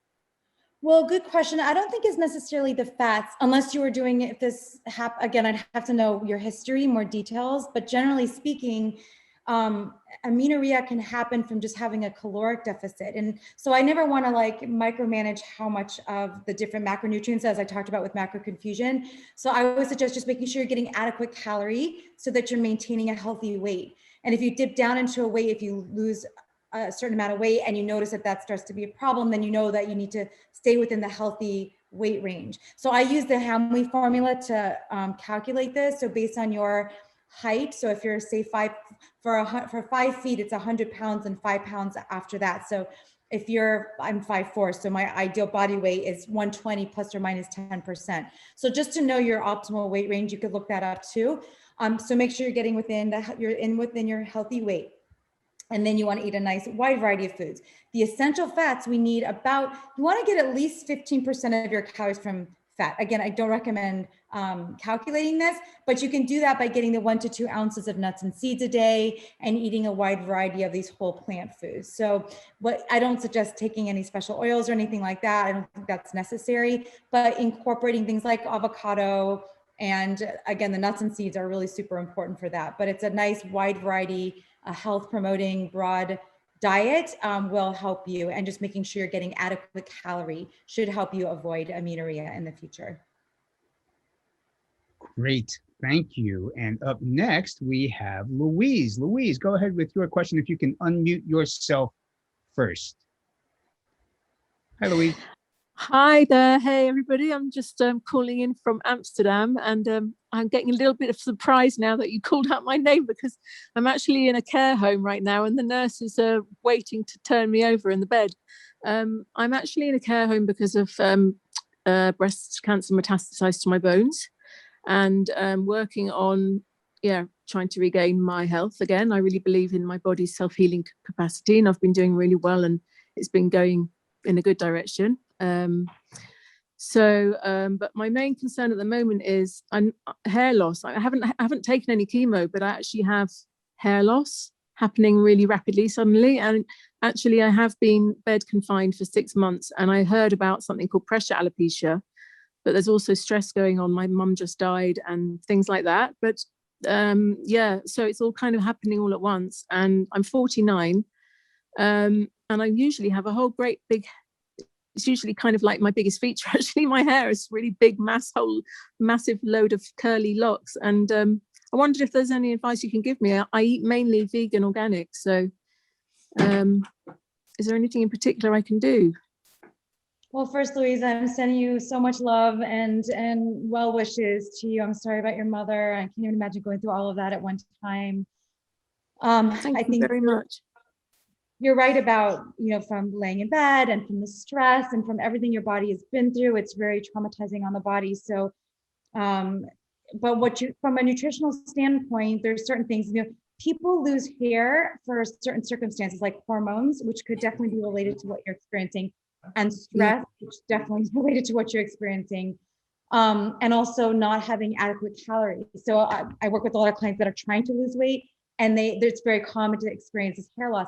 But I would remind you that it's probably temporary, and it can come back when the stress, when you're healing and getting better, and just making sure you're getting adequate calories from these health promoting foods. There are some things, I just did an episode of this on my Choose You Now podcast on my last Q&A, if you want to listen to more details on it. But I talked about like nutrition for hair, and some things to consider are the omega-3 fatty acids. So I don't know if you're taking a microalgae plant-based omega-3 formula, like an EPA and DHA pill, a supplement, that might be something to consider, just to get those, make sure you're getting those, the long chain omega-3 fatty acids, that's linked to that as well. Making sure you're getting sources of vitamin E, so making sure you're getting 1 to 2 ounces of nuts and seeds. I have in my books and my papers and everywhere on my website a mnemonic called the 6 Daily Threes. And it's a way to remember how to prioritize the most important foods so that you're getting all of those different unique nutrients. So the cruciferous and leafy green vegetables, the legumes, the nuts and seeds, mushrooms. I just changed I'm going to be releasing my new 6 Daily Threes with mushrooms now. The other colored vegetables, the oranges and reds and yellows, and then the fruits. So making sure you're getting all of those things to make sure you're getting a nice, well-balanced diet is really important as well. Making sure you have your B12, making sure your D levels are optimized. But what I'm guessing, just hearing what you said, it's just all this horrible stress that you've gone through. So I'm praying for you that everything gets better and you heal fast, and that you can get just eating this healthy way of eating. You'll get your beautiful curls back, and that you're going to feel as best as you can. So I'm sending all my best to you.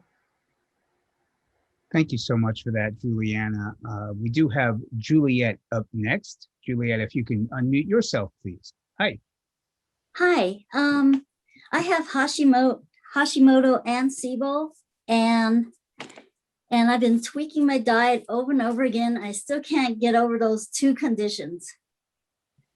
And I keep hearing that I need to eat animal protein, and back in 1996, I did have a thyroid condition, and I was a vegetarian back then, and I was able to reverse that thyroid condition within 2 years, switch from a vegetarian diet and just adding some organic meat in my diet.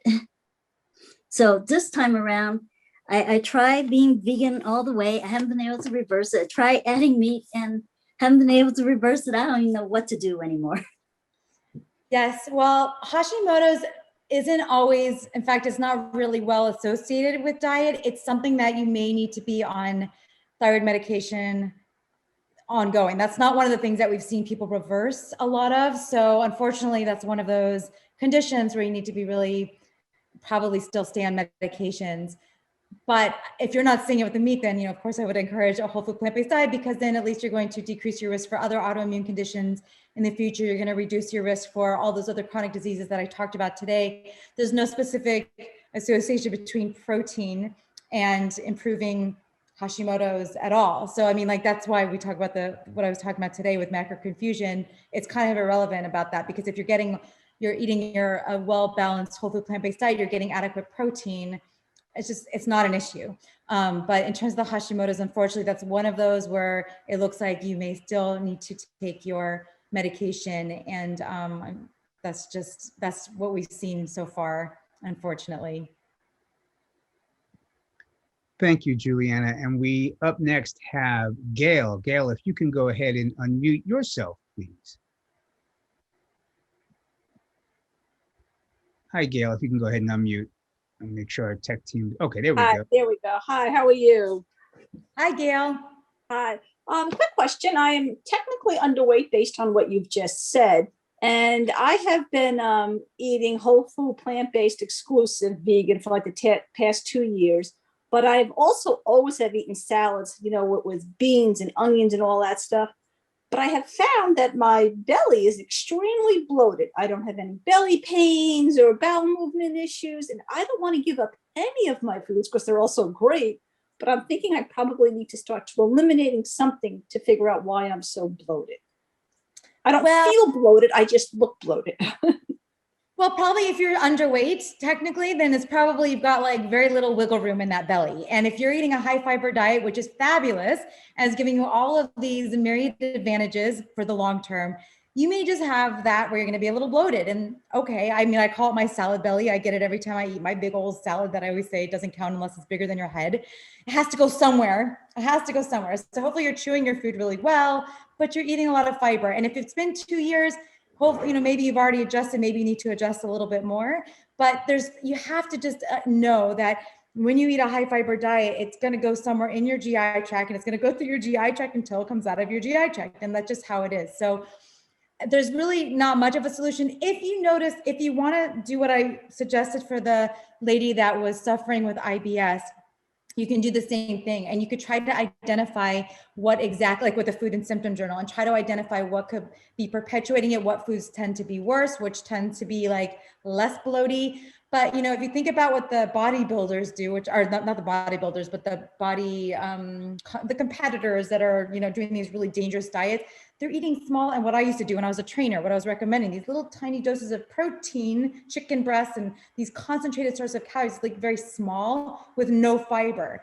So obviously this is a very different way of eating and there's not that many ways around it. So I would say if you're not uncomfortable, then just, you know, whatever, just be happy and proud that salad belly, that baby belly, food belly means that you're eating a healthy diet. But it's just a very, very normal thing. And unless you're having any discomfort or problems with your actual, like, you know, bowel movements or anything like that, I wouldn't worry about it. It's not something to be worried about. Thanks, Julieanna. We do have Anne-Marie up next. Anne-Marie, if you can unmute, please. Hi, thank you. If you could just tell me the difference between plant exclusive and plant predominant diet. I've been following whole food plant-based, but now when I'm looking things up, now they're asking if it's plant exclusive or plant predominant. And I wasn't sure what that were asking. Oh my goodness. It's like every day there's another definition. I talked about this, I don't know, 10 years ago. I was doing these videos about Flexitarian diet. I was like, what does that mean? It's like basically saying you're an omnivore. So I don't give any credence to any of these definitions. When I defined whole food plant-based versus vegan versus vegetarian in my very first book in 2010-11, The Complete Eater's Guide to Plant-Based Nutrition, it was that a vegan diet means it means you exclude animal products. So it's a definition of exclusion. It's saying I don't eat animal products. And the reason I prefer a whole food plant-based, using the terminology whole food plant-based diet, is it means I eat a diet based on whole foods. So it's a more inclusive definition. Plant predominant, plant dominant, people are making this up. There's no technical, that's not even in the literature yet. When you look at the literature and they usually have to define these things. So it'll be like vegan because it still makes more sense, which I think they need to add whole food plant-based. Anyway, my point is that it doesn't mean anything. It's like choose your own adventure, choose your own title of a diet. Thanks, Julieanna. We also have Mayuri is back. If you can go ahead and unmute, Mayuri, thanks. Hi, sorry again. I just have another question regarding when you said don't measure anything in terms of don't go out of your way to measure anything in terms of your blood lipids and stuff like this. Is there anything that you should regularly measure to ensure you're getting enough nutrition? Well, I didn't say not to measure your blood lipids. I don't mean anything serum levels. I think everyone should get lab work done. If you're healthy, I recommend getting lab work done according to your physicians, of course, or healthcare provider, but definitely at least every year just to have a baseline and to keep monitoring. And then if there's anything that comes up, you'll be on top of it. So I think that's important. In terms of calculating nutrition, I'm not giving specific advice. I'm just saying I'm a dietitian that doesn't count, because the Institute of Medicine made up their DRIs based on averages, and you're not going to get 100% of your DRI every single day. That's just, it's really difficult. And if you look throughout history, before we were recording any of this stuff and we weren't calculating and counting, we didn't get 100% of everything. Like we would eat when we found food, we would eat, and then we would eat enough until we knew we would have food again. And so we are survivors. And what I'm seeing in the healthspan literature is that less may be more. The only way we've ever extended healthspan and longevity in every model organism tested, like I showed you on the slide, is with dietary restriction without malnutrition. So I definitely recommend eating from the 6 daily threes. You can find that on my website. And I definitely recommend supplementing with a multivitamin, or at least considering the notable nutrients, which are B12, D, K2, iodine, zinc, and the long chain omega-3 fatty acids, the EPA and DHA. So monitor that. You might want to, what I do for some people that really don't know what they're getting is to just calculate for a little while so you get an idea. Like if you don't have any idea what you're eating right now, then you should calculate just to get a snapshot. But not to worry about, like I definitely wouldn't bother with macronutrients, but well, I guess if you really don't know and you're just starting out, then you might as well just, information is power. The more you know, the better. But I'm saying you don't need to sit there and micromanage it every day. You don't need to make sure you're getting 100% of every DRI every single day, because that's just not what happens in nature, and it's not what it looks like will be beneficial in the long run in terms of the healthspan data. But definitely cover your bases, the multivitamin or something where you're making sure you're getting all those notable nutrients that are not so easy to get on a whole food plant-based diet or whatever your diet is. So I hope that clarifies. Fantastic, Julieanna. Thank you. And up next, we have Teresa. Teresa, if you can go ahead and unmute yourself, please, that would just be great. Hi, Teresa. Hi there. I wanted to get your opinion on prolonged fasting. So like 3-5 days or longer. Yes. Well, I'd rather you eat food, and I'd rather you do it with real food. So I'm not a proponent of, first of all, I don't like the products because they're just products. They're not foods. And I don't like to give people meal plans, because I want people to learn how to eat in the real world and learn how to eat the meal frequency and what they're eating, the content of the diet. So I kind of practice that concept with whole foods. So I eat 1 or 2 times a day. I limit my food to a restricted window of 4 to 6 hours max. And I eat whole plant foods in that window. And that's the same way to do this whole thing without the marketing. So I think it's a great marketing thing. And I think they're trying to patent the concept of intermittent fasting, which I don't think is necessary. I'd rather people just learn how to eat and eat whole foods and learn how to make recipes and meal plans and to time it so that they optimize what works best for them. Thank you, Julieanna. And up next, we have Lisa. Lisa, I'm going to go ahead and ask you to unmute, please. Hi, Lisa. Hi, you hear me? Yes, we can. Thank you. Hi, great talk today. Just wanted you to go over a little bit about the starvation mode. You said it leads to fat loss, but could you just explain it a little further and talk about if it leads to muscle loss or bone loss, anything like that? Thanks. Great question. Thank you. Yes, so when you lose weight and when you gain weight, everything's included, right? When you're packing on weight, as if you're growing up or if you're gaining weight from whatever, you are building not just fat, and vice versa when you're losing. So it's not like you just turn on the spout and the oil comes out, right? Everything has to go around the same way. And there's you know, we lose everything. There's a little bit of everything that goes down and a little of everything that goes up. What I was showing you is that it's proportional and the body can manages itself and we don't need to micromanage it. So for my clients that come to me to lose weight, they need to create a deficit. There's no way around it. You can't lose weight like this, like I was talking about those dietitian support groups where they're saying, oh, you're not getting enough protein. They're not losing weight, then they're not eating enough, which doesn't even make sense if you think about it from a physics standpoint. So in order to lose weight, you need to reduce your intake. And the only way to reduce your intake is to eat less.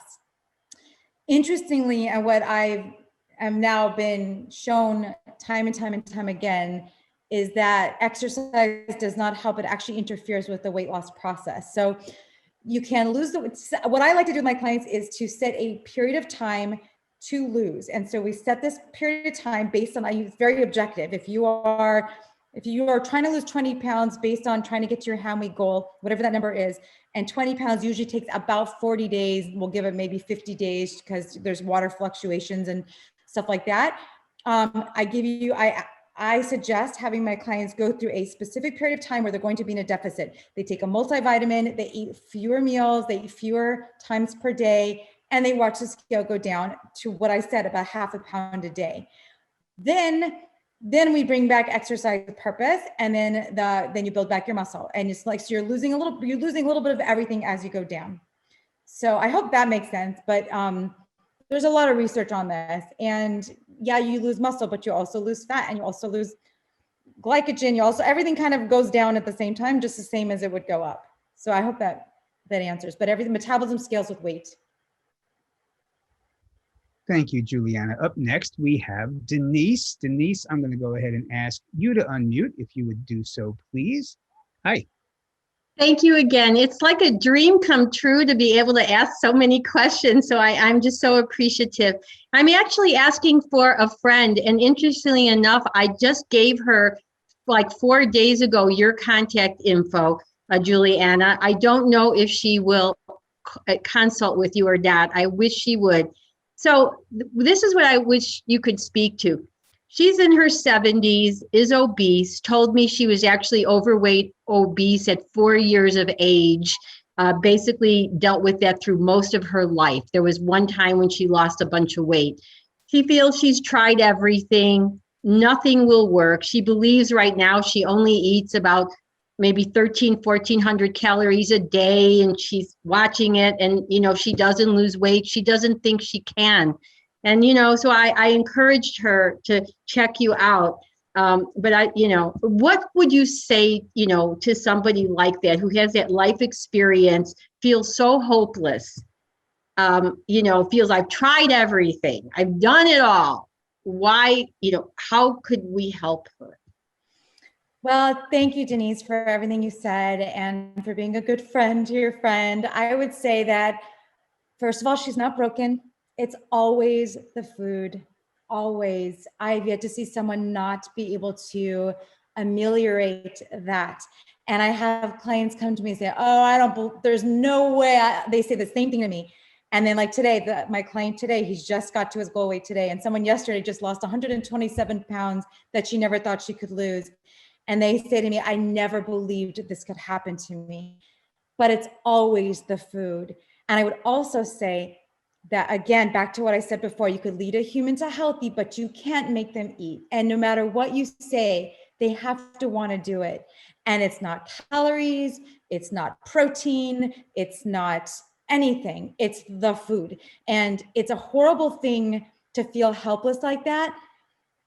And so I just want her to know that she's not helpless. She still can lose weight. And I've seen this I've worked with people across the lifespan, across the situations, unless there's something metabolically wrong. And there are those circumstances, but it's usually the vast minority of time. Then you go and check your thyroid and all that, and you can take medication and then it should improve. But if that's not the case, it's the food. It's always the food. So I would encourage her to, my new book that comes out in December is specifically about weight loss. It's called Choose You Now Diet, but that's not till December. But she's not broken. So I hope she reaches out too. And I am glad that she has such a good friend to support her. Thank you, Julieanna. It looks like we have time for just one more question. And remarkably, we have just one more question. So that works out perfect. And that is with Ella. Ella, if you can go ahead and unmute yourself, please. Thank you so much. I'm so excited to ask my question. Actually, it's a double question. So one, I'm really curious your take on honey in terms of nutrition, value, and also plant-based world, right? And then second is I have a friend who is doing a great job being plant-based and she can just not lose the weight. She's doing great with calorie density. She's eating, you know, her beans and her salads all the time. So she's definitely in calorie deficit. She's in her 60s too. So she's just having a hard time, you know, pushing the needle a little bit more forward. What suggestions do you have for that? Thank you. I'm going to go in opposite order there because the second question is directly linked to the last response. It's the food. It doesn't matter what you're eating. I have people coming to me that have been whole food plant-based and cannot lose the weight no matter what they do. I was in that same category. And for me, it was taking a break from exercise and eating less frequently that solved the problem. It's always the food. Always, always, always, always. It just, you can't keep a weight when you're eating in a deficit. It's impossible. And that's what I do with my clients is that you create a deficit. There's no way around it. It's not fun. It's actually pretty miserable. You have to say no to a lot of things that you want to eat. Even that delicious salad. Like to me, I'm tempted by salads. It's like you still have to create a deficit. It doesn't matter what you're eating. You can't lose unless you're in a deficit. So but she's not broken too, and it's not the plant-based diet because you can definitely, I use a plant-based diet with all my clients because it's the healthiest way to lose weight. You can lose weight all sorts of ways. As I showed you in the food triangle, you could do it on a keto diet. You could do it with, you know, smoking cigarettes just to be extreme. Like you can lose weight a lot of ways. The healthiest way to do it is with the plant-based diet. To your honey question, honey is not vegan. So for the people that are vegan for ethical reasons, then I would say to avoid the honey if they choose to do so. But from a nutrition standpoint, it's fine as a sweetener. Now, I go with that whole recommendation of keeping your added sweeteners to under 5% of total calories. Again, I'm not a counter or calculator, but you want to limit your added sweeteners anyway, because then it's taking up room from your health promoting foods. But using honey, like I use maple syrup or date paste or date syrup as a sweetener, my added sweetener in my recipes to balance out a recipe for sweet, salty, sour, bitter, umami, all those different profiles.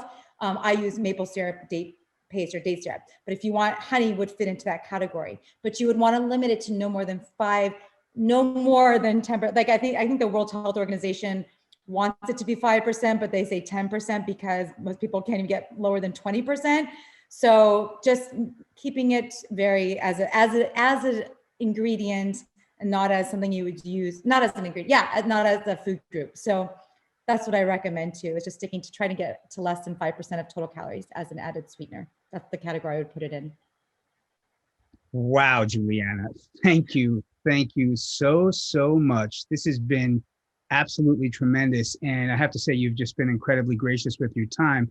Speaking of gracious with your time, you're not even done. So yes, folks, for those of you tuning in now, we are about to bring out our next speaker, but just a friendly reminder, tonight, Julieanna Hever is going to be part of our first ever women's panel on diet, health, climate change, environment, pandemics, animals, and extinction. Julieanna, we thank you for being a part of that as well. And so with that said, I know I want to thank you. Everybody at The Real Truth wants to thank you, but I have a feeling a whole lot of other people want to thank you too. So tech team, if you'd go ahead and unmute everybody, what do you all have to say for Julieanna Hever?